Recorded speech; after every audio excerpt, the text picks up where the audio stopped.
If you don't respect yourself, you can't expect other people to respect you. They'll sense it and treat you accordingly.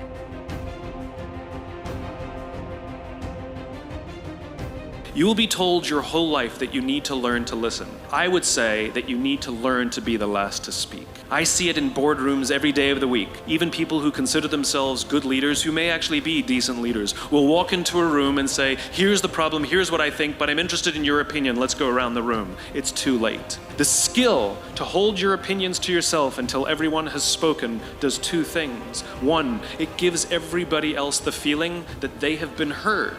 It gives everyone else the ability to feel that they have contributed.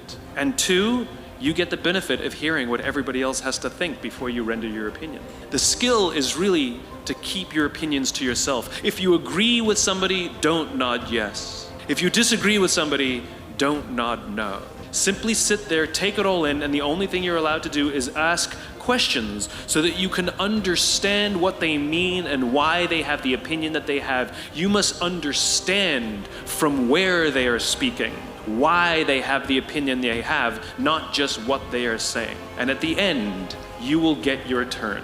How to make people respect you instantly. You might have heard the saying, respect is for those who deserve it, not for those who demand it. And it is 100% true. In this video, we are going to discuss some simple, yet amazingly effective methods by which you can get people to respect you instantly. We all have the desire to get everyone's respect in a room, and truth be told, no one wants to be left out in this conversation, isn't it? Getting someone's respect is really important for us, and that's basic human nature. And the most interesting part about respecting someone is, you can't force someone to respect you. You have to earn it. If you force someone to respect you, it would be a changed form of fear or even misery, but never pure respect. And one thing that you should know is, you only get one shot at giving a good first impression on anyone. To get someone's respect, the best thing you can do is conversate. Yep, it is that easy. Talk to people, open up, make them feel comfortable with you, and never ever force your opinions on anyone else. It's their lives, and they are free to have their beliefs and opinions, just like you, and being rude, mean, or even judgmental for someone, just based on their opinions, is one of the dumbest moves one can do. This is another addition to the first impression theory if you see it that way. If you are good in the very first communication you have with them, it will leave a great impact on them. And the next time you meet, they would surely love to have another conversation with them. And just like that, you've got their respect. Easy, right? Respect others, okay? The golden rule. You've heard it for years. You've heard it since you've been little. Everybody's like, oh, treat others the way that you want to be treated. It sounds simple, right? But gentlemen, I'm here to tell you, respect is a two-way street. If you don't show others respect and consideration for their views or feelings, don't expect them to respect you or yours. The deal is, we don't have to agree with people. We don't have to see things eye to eye or on the same level. But the fact is, you need to respect where they're coming from and try to understand. You may not, okay? You may come to the conclusion that they're batshit crazy. But at the end of the day, you listened and you tried to understand. And guess what? They're gonna respect you for respecting them. Another aspect of respecting others is don't badmouth people. Don't talk behind somebody's back. If you've got a problem, if you've got an issue, if you've got something you need to say to somebody, say it. You can do it in a respectful manner that enables communication as opposed to backstabbing gossip.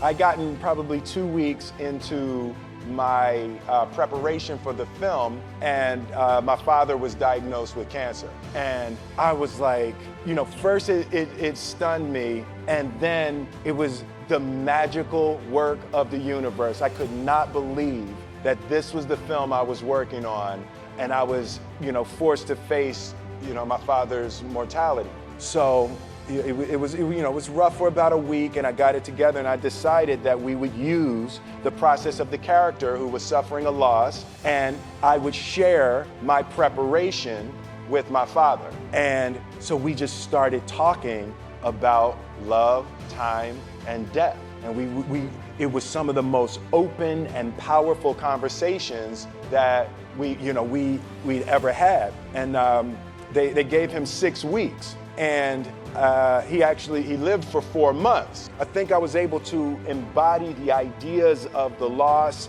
and also the redemptive quality of the pain. You know, the loss is bound to joy. Like pain and suffering are bound to joy. I want to talk about purpose, but I'm not here to give you the standard commencement about finding your purpose. We're millennials. We try to do that instinctively. Instead, I'm here to tell you that finding your purpose isn't enough. The challenge for our generation is to create a world where everyone has a sense of purpose. Purpose is that feeling that you are a part of something bigger than yourself, that you are needed, and that you have something better ahead to work for. Purpose is what creates true happiness. I was excited to help connect the Harvard community, but one day someone would connect the whole world. The thing is, it never even occurred to me that that someone might be us. We were just college kids. We didn't know anything about that. There were all these great big technology companies with all these resources, and I just assumed one of them would do it. But this idea was so clear to us that all people want to connect, so we just kept working on it, day after day after day. And I know that a lot of you are gonna have your own stories just like this. A change in the world that seems so clear that you are sure someone else is going to do it, but they're not. You will. Thank you for watching this video. If you haven't already, please go ahead and like the video. Subscribe to the channel if you're new, and let us know what you thought in the comments section down below.